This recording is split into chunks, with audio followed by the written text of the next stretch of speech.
Hello students, स्वागत है आप सभी का हमारे यूट्यूब चैनल टीयर स्वास्थ्य शिक्षक में। तो स्टूडेंट्स, आज का जो हमारा टॉपिक है, तो हम लोग पढ़ने वाले हैं वैद्युत विधु के कारण निरक्षीय स्थिति में विभव।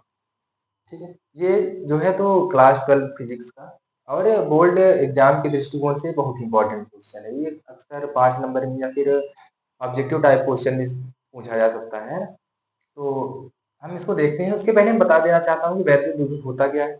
वैद्युत विधु, यह तो बराबर और विजातीय आवेश एक दूसरे से बहुत अल्प दूरी पर स्थित हो, तो इस निकाय को हम क्या बोलते हैं? वैद्युत द्विध्रुव बोलते हैं। ठीक है, क्योंकि हमें क्या करना है, इसमें वैद्युत द्विध्रुव के कारण ही निरक्षीय स्थिति में विभव ज्ञात करना है।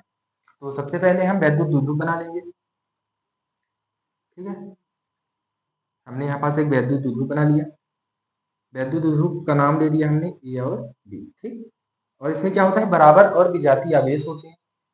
तो यहाँ पास हमने लिया क्या, माइनस क्यू आवेश, और यहाँ पास हमने क्या ले लिया, प्लस क्यू आवेश। ठीक है, और इसकी लंबाई कितनी होती है टोटल? द्विध्रुव की लंबाई 2l कितनी होती है?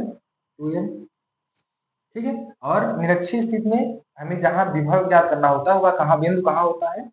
द्विध्रुव के लंबार्धक पर स्थित होता है। ठीक है, ये लंब हमने डाला, यहाँ पास बिंदु क्या होगा? ठीक है, इसको मिला देते हैं। समझ रहे हैं? मध्य बिंदु क्या होगा?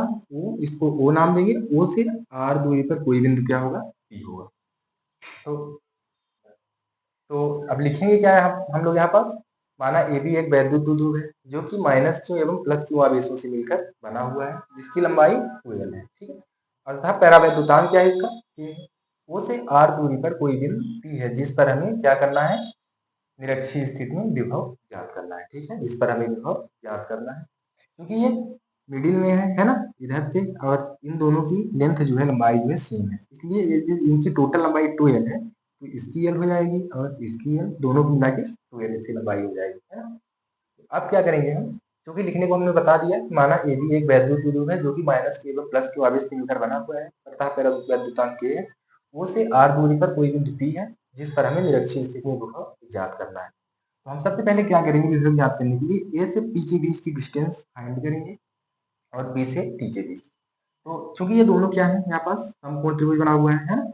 समकोण त्रिभुज में पाइथागोरस प्रमेय लागू होती है। तो पाइथागोरस प्रमेय के अनुसार हम क्या करेंगे, यहाँ पर ये हमारा कर्ण हो गया, ये लंब और ये आधार। तो कर्ण हमें फाइंड करना है, तो क्या होता है फार्मूला? कर्ण का वर्ग बराबर, एक बार फार्मूला लिख लेते हैं, कर्ण का वर्ग बराबर क्या होता है फार्मूला? लंब का वर्ग प्लस आधार का वर्ग, लंब का वर्ग प्लस आधार का वर्ग।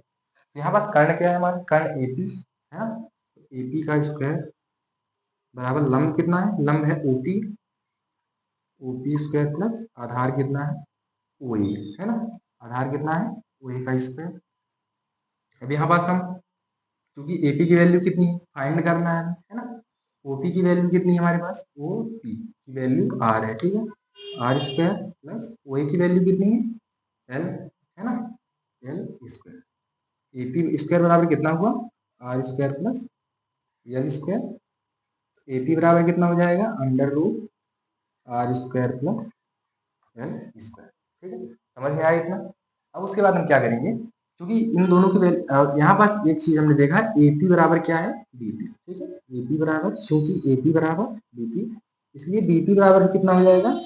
Under root r square plus l square. ठीक है, इन दोनों के बीच की डिस्टेंस क्या हो गई? Under root r square plus l square, और इसकी भी क्या हो गई? R square plus l square. ठीक, यहाँ तक समझ में आया? अब उसके बाद हम क्या करेंगे, हमें विभव ज्ञात करना है किसमें? बिंदु P। तो पहले हम माइनस क्यू आवेश के कारण P पर विभव, उसके बाद प्लस क्यू आवेश के कारण। ठीक है, तो पहले हम प्लस क्यू आवेश के कारण यहाँ पास विभव निकालते हैं। तो क्या लिखेंगे? प्लस क्यू आवेश के कारण बिंदु P पर विभव। ठीक, क्या लिखेंगे? प्लस क्यू आवेश के कारण बिंदु P पर विभव, या फिर हम लिख सकते हैं B पर स्थित प्लस क्यू आवेश के कारण बिंदु P पर विभव। ठीक, V1 विभव को V से डिनोट करेंगे। पहले हम प्लस क्यू कारण निकाल रहे हैं, इसलिए V1, और माइनस क्यू कारण V2, है ना। V1 बराबर कितना हो जाएगा, विभव का फार्मूला 1/4πε0, ये परावैद्युतांक है यहाँ पास, इंटू Q अपान B और P, B स्क्वायर होगा, लेकिन B और P की डिस्टेंस कितनी है, B और P की, B की distance under root R square plus L square. ठीक, इतना समझ में आ गया आप सभी। ठीक है, देखिए प्लस क्यों आवेश कारण बिंदु P पर विभव हमने निकाला, V1 बराबर 1/4πε0 के इंटू Q अपान BP। तो BP का मान कितना है, BP की वैल्यू कितनी है, under root R square plus L square. ठीक, ये V1 कारण निकल आया, ये हमारी फर्स्ट इक्वेशन है।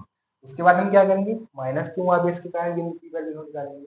तो लिखते हैं उसे हम माइनस क्यों आवेश के कारण, माइनस क्यों आवेश के कारण बिंदु P पर विभव।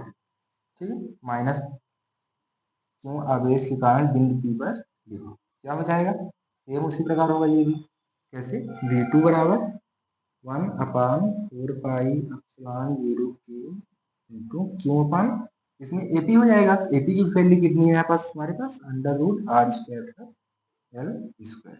ठीक, अब हम क्या क्या करेंगे, यहाँ पास बिंदु P पर परिणामी विभव निकालेंगे। ठीक है, तो यहाँ पास देख लेते हैं,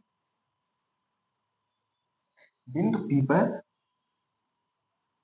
बिंदु P पर परिणामी परिणामी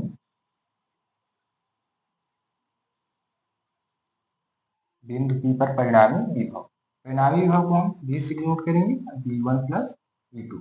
एक चीज थोड़ा सा यहाँ पास ध्यान देने की बात है, क्योंकि यहाँ पास हम क्या कर रहे हैं, माइनस क्यों आवेश के कारण बिंदु P पर विभव निकाल रहे हैं। ठीक है, माइनस क्यों आवेश के कारण निकाल रहे हैं, इसलिए यहाँ पास क्या हो जाएगा, माइनस, माइनस का चिन्ह लग जाएगा, समझ में आया?